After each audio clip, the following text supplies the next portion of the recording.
Еліміздің жалпы болашағы үшін, ел экономикасы үшін ең басты нәрсенің біреуі еліміздегі шикізатты ғана емес, сол шикізатты пайдаланып жұмыс жасайтын өндіріс, өзімізден шығарып, өнім шығарып, бір бөлек мәселелерді өз жерімізде шешетін болсақ, елімізге үлкен болашағына ықпал жасайды.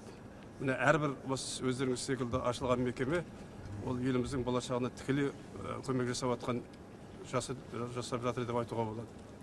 Жаңа Ерлан Жақанұлы айтып жатыр ғой, өндірісте жұмыс жасадым деп. Мен де дәл сіздер ұқсап, мына үстіме спецовкамды киіп, каскамды киіп, біраз жұмыс бастаған адаммын. Бұрғылаушының көмекшісінен, бұрғылаушыдан бастап министрге дейінгі жолдан өткен адаммын мен. 36 жыл мұнай газ саласында жұмыс жасадым. Өздеріңіз сияқты осылай талай адамдар коллективпен бірге жүрдік.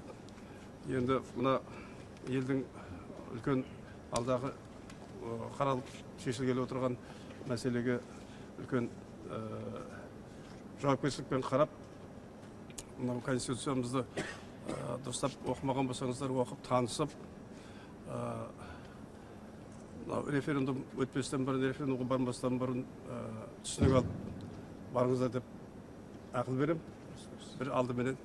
Сосын енді тағы бір айтатын нәрсе, бүгін кездесуде мен бұдан бұрын Басқасан облысында болып келдім. Ерлан Жақанұлы бастаған топ Маңғыстау облысынан келатыр.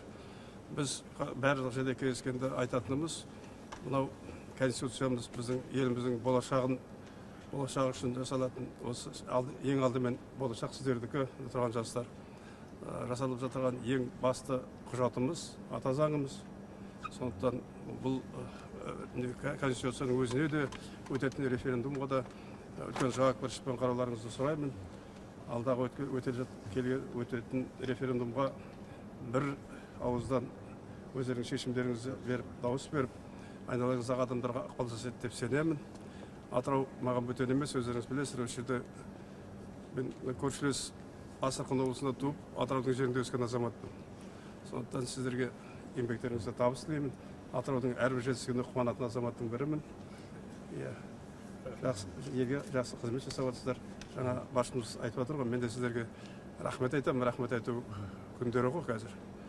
Табысты болыңыздар, аман жүріңіздер.